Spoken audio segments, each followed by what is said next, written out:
What is going on, First Unitarian family? This is your friend Theo E.J. Wilson.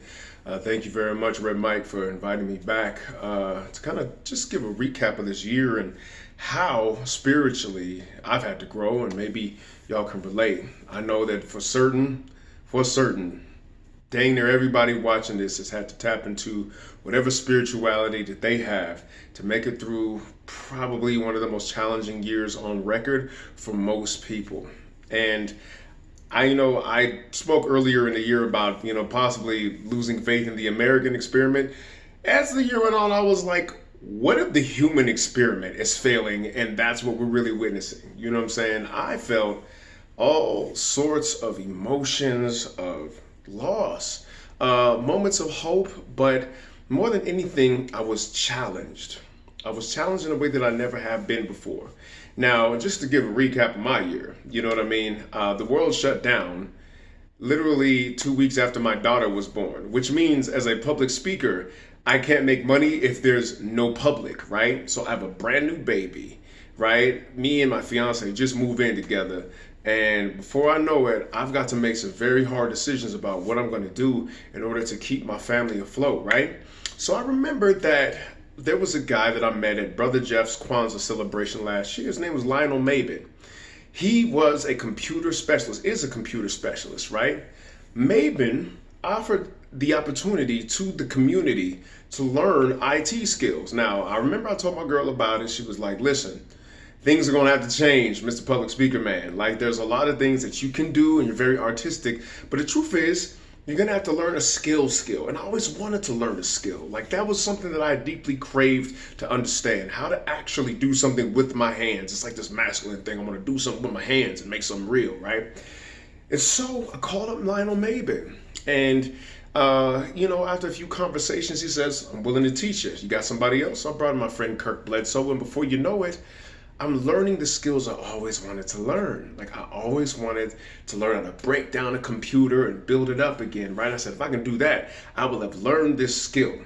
And in learning the skill of breaking down computers and rebuilding them again, you learn the parts of the computer, and you can't help but notice how similar human beings and the human mind is to these computers, right? You know what I mean? I mean, you got the graphics card in the computer. That's like our visual cortex. You know what I mean? You got the central processing unit. That's like our frontal lobe of the brain. You know what I mean? And you got the power supply unit. Well, that can be your limbic system. That can be your heart. You know what I mean? You've got all of these parts that make sense, like the motherboard. That's your entire nervous system. That's what we have. These parallels just keep coming to you, right? And I realized that what's going on with human beings is a lot deeper than just the operating system. That's our conscious mind. That's when you change religions. I was Christian now, I was Christian before, and I'm a Buddhist. You know what I mean? I'm converting to Islam. That's like a whole new operating system. But realistically, and I know y'all can relate to this, will the operating system change anything that's deeper in the computer if something is wrong? If there's like a heating unit issue, the cooling fan is busted. And that brought to me the realization that we're trying to fix the human computer on a level that just isn't where the problem is, right? Human beings are in a world. We have created these social agreements whereby we have to figure out a way to make a living. We have to figure out how to make sure that, we stay safe in a world of cars and a world of airplanes and guns and, all of this technology that is fully divorced from our natural self. We are struggling as human beings because we've lost what it is to be human, right? So I started to thinking, all right, so let's say that we're in a situation where we got to figure out what's wrong with humanity at a deeper level and how to fix it. How do you do that when it comes to human neurology, right? Because this is deeper than just installing a new operating system and a new belief system and how to think about it, how to think about the world, how to perceive a new paradigm, right? How do you hack your being? What does that look like neurologically? How do you make the inner world something as tangible as a hard drive, right? And I began to realize that there's a few techniques that are involved with making sure that we actually take control of the executive function of our brain and tap into us as a deeper humanity. Our neurology is so complex. It's so insanely different than the rest of all of the creatures on earth that I believe that if we don't understand ourselves at the deeper levels, and if we can't hack into what's really driving us, we don't really have a shot. So what does that look like? Well, a couple of things came to mind. Now, the type of human being that I am prone to overheating, right? There is a cooling fan issue in my computer, and my motherboard just be getting hot, right? That's my neurology, just my overall nervous system. And I realized that I had adopted whole paradigms living as if that was normal. From my poetry to the videos that I used to make, like all of the things that affirmed my identity as a hot running person, not realizing that that wasn't the only way to live my life. And truth be told, of course, I've got trauma. I got things that I've endured from, witnessing friends die and, to police brutality, and all of these things shifted my neurology and kind of messed up my computer and kind of implanted a virus in my mind to a certain extent, right? But the difference between the computer and me is I'm self-aware, and I get the chance and the opportunity to control my own behavior. And that is literally the only thing separating us from every other living creature on this planet, right? And so executive function, how do I take control of that, right? Well, the first thing, turn on that cooling fan and breathe. To breathe, right? So many things can be remedied by breath work. It's amazing. Right? So many things that we think are normal, getting stressed, getting agitated, hot-tempered, all of that stuff is literally a function of us not gaining control of what we are. So the thing is, how do you hack the human? How do you make sure that you understand what a human being is? How do you make sure that people have it cultured into them that there is a way to deal with who you are at a deeper level? Because what I'm finding is that people are state-dependent beings.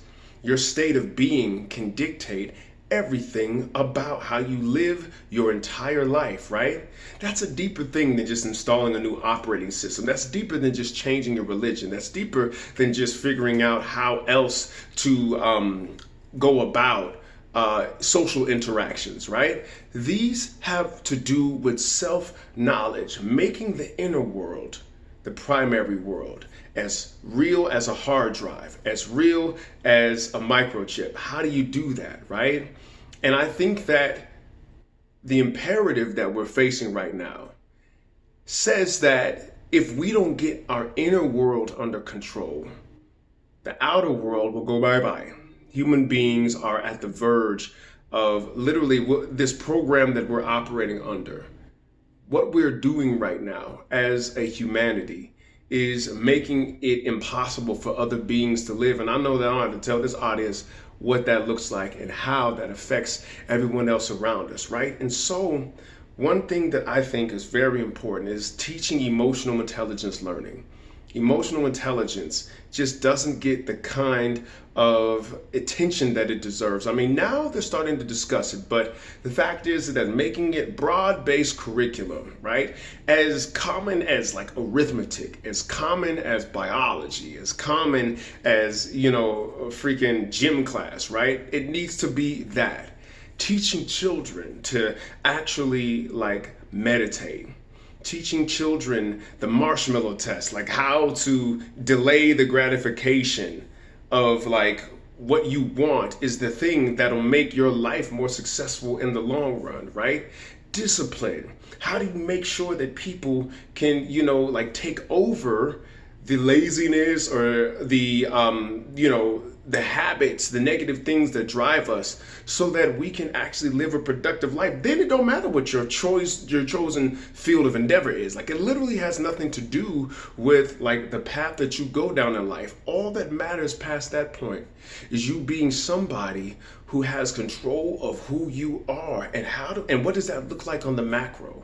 What does that look like when we duplicate that out? Like, what does foreign policy look like? Like, what does economic policy look like? What does voting look like when politicians are dealing with a population that cannot trigger their emotions into mass hysteria because the people already have control of that?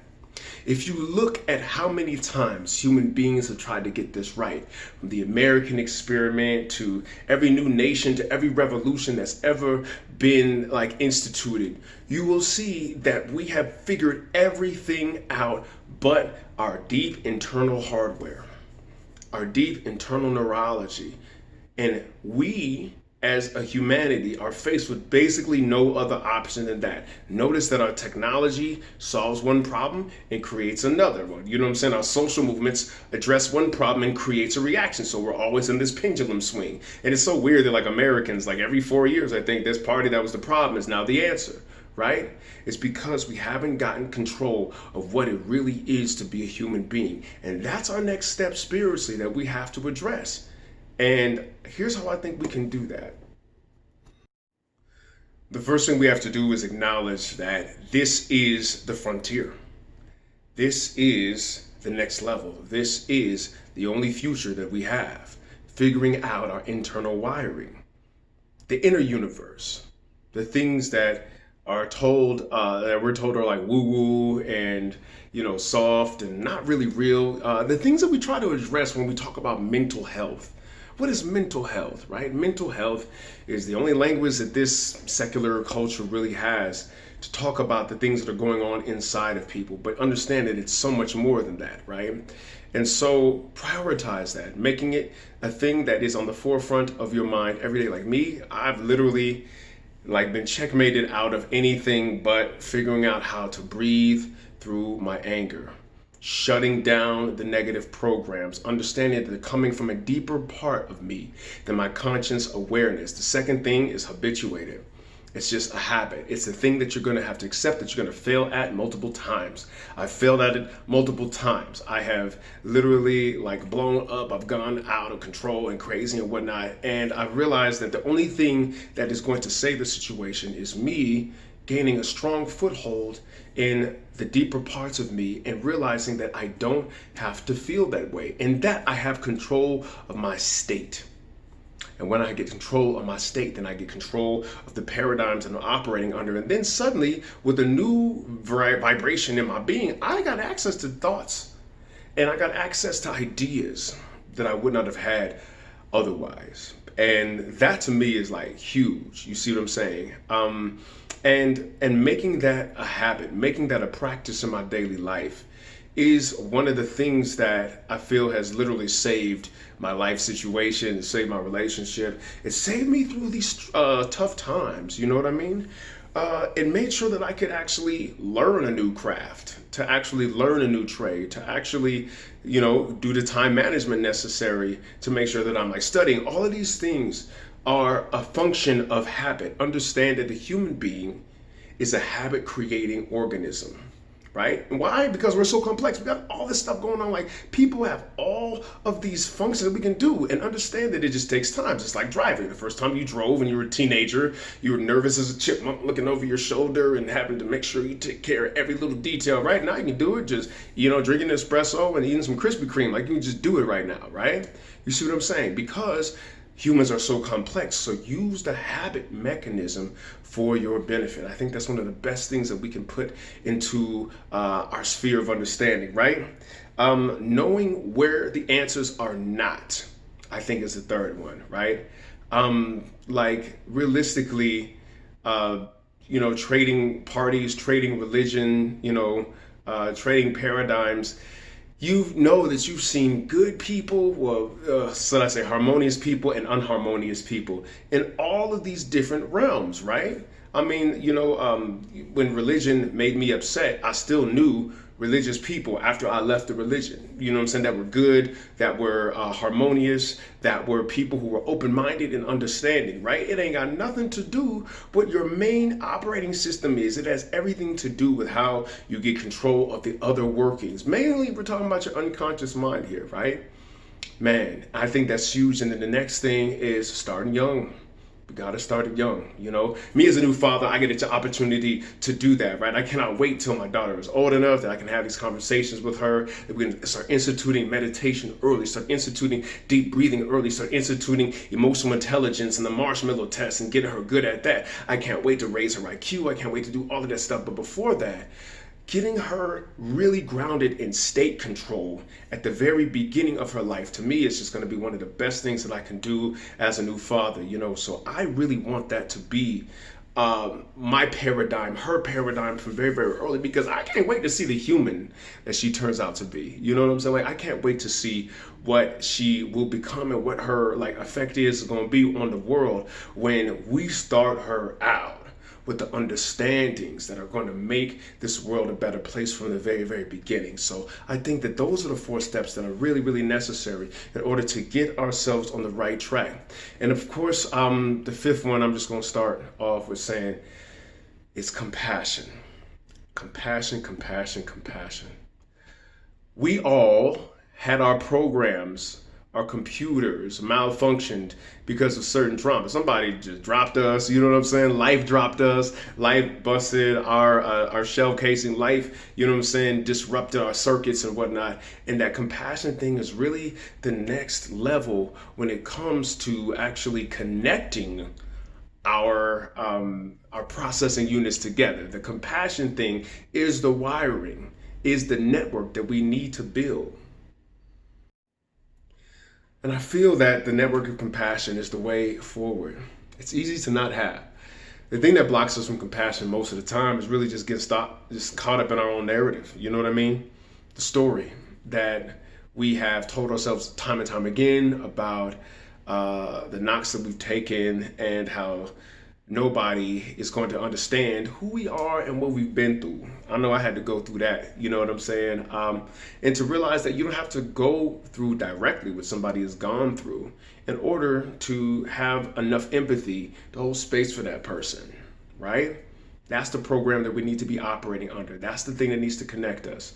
Because, you know, no matter what your story is, there's somebody who could be like, cry me a river, you know?